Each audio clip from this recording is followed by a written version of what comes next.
Chicago Cubs. News today. Pay attention to this right here, because a situation involving the team has started to draw attention in the last few hours. We just received some news that drops like a bomb on our starting rotation. A real splash of cold water right now at the beginning of the season. And look, I am Jake Reynolds. I follow every breath of this team over at Wrigley Field. And I need to talk to you about this. The front office is already moving behind the scenes to plug a giant hole. They have 5 targets in their sights. You guys know how confident we were with our pitching staff, right? But baseball has these things that break any kind of planning. The harsh truth that came out is that we lost Cade Horton. Yes, our promising right-hander is going to have to undergo elbow surgery. End of the line for him in this 2026 season. It is over. That leaves the North Side team in an extremely delicate situation right here in these first few weeks of the championship. We know that, for now, the club will have to lean on the experience of the veterans who are already in the clubhouse to try to stop the bleeding. But can you imagine the desperation knocking on the front office's door? Because relying only on who is already there will not take us to the playoffs in October. The pressure has increased. Long term, there is no way around it. The resources to seek outside help will have to be used. Jed Hoyer knows that the fans' patience has a limit and the money to invest is there. The big question I ask you is, who are they going to bring in? Because 5 very strong names of pitchers have already started circulating in the trade market to fill the gap left by Horton. But before I open up about who these guys are and how they would change our season, Chicago fans, leave your like to support the channel. This helps us too much to keep bringing the naked, raw truth from behind the scenes at Wrigley to you all every day. Deal? So let's get to the names, because the list is heavy and has options for all tastes and pockets. The first guy being heavily rumored is Sandy Alcantara. Remember that monster trade we made in the offseason with the Marlins, sending Owen Casey over there. The relationship between the two clubs is hot, and maybe this summer they will repeat the dose. Alcantara had issues returning from Tommy John surgery last year, but I have been following his numbers closely, and the guy is back to being that monster from the 2022 Cy Young Award. In the first 4 games this year, he posted an ERA of 2.67. The strikeout rate is not absurd, hovering right around 19%, but his sinker, my friends, 47% ground balls. With our infield defense that we know is elite, I look at that and see a perfect fit. If the Marlins want to do business, we have to go all in. Another name that will surely make you remember the rumors from last summer is Ryan, right-hander for the Minnesota Twins. We came close to bringing him in before, and the guy has continued to crush it.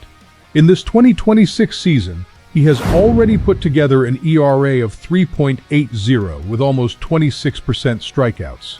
Those are numbers that would fit like a glove at the top of our rotation.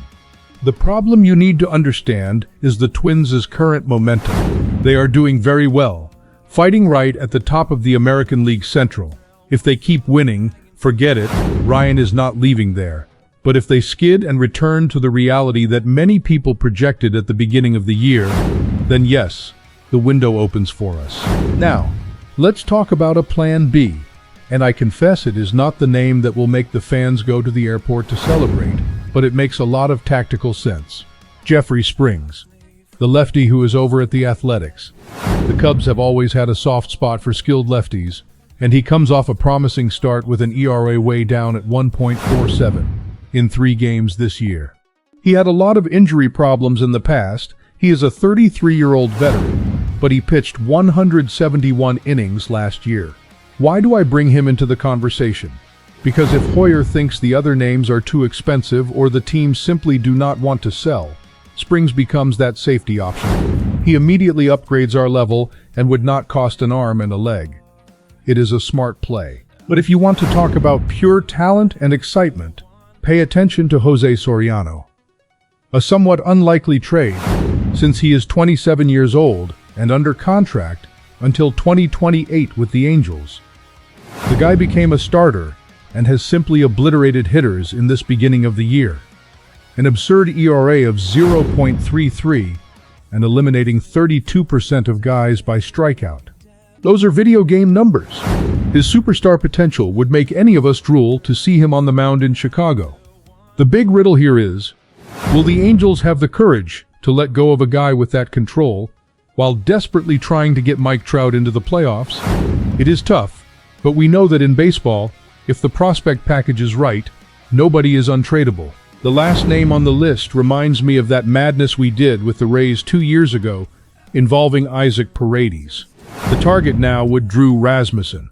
The Tampa Bay right-hander is destroying, with almost 29% strikeouts and an ERA of 1.13 this year. What catches my attention the most about him is his track record. When he is healthy, he delivers elite results, with a career FIP of 2.81. Last year was the first time he passed 150 innings. I look at Rasmussen and think, if the Rays fall behind in the standings and decide to sell, there might not be a better pitcher for us to bet our chips on and lead our rotation in a possible October run. The scenario is all drawn out on the table, but the variables are immense. We have blockbuster options, like Alcantara and Ryan, who would change the team's level on the spot. And we have market opportunities, like Springs, that plug the Horton hole in a more contained way. The front office will have to map out what you guys prefer to see. An aggressive all-in or a surgical move. Because time is unforgiving. Every series that passes without a heavy reinforcement on the mound, our division gets a little bit more complicated, and the weight on our bullpen only increases. Honestly, looking at the market, I feel the front office will try to cook this up until the last possible minute. But my red is very clear. We cannot waver. Losing Horton destroys the depth we had planned for 2026. I would love to see a guy like Alcantara wearing our jersey. His sinker with our defense is a ready-made recipe for victories. But I know how our front office operates. They will not pay the price in gold if they think they can solve the problem with a cheaper trade. I just hope they are not too economical at a time when the championship window demands attitude. The reality is we are only in mid-April. You know the MLB season is long and grueling, but the holes we dig now are hard to climb out of after the All-Star break. The conversations have certainly already started in the hallways, and the Cubs' scouts are already monitoring every pitch of these 5 guys.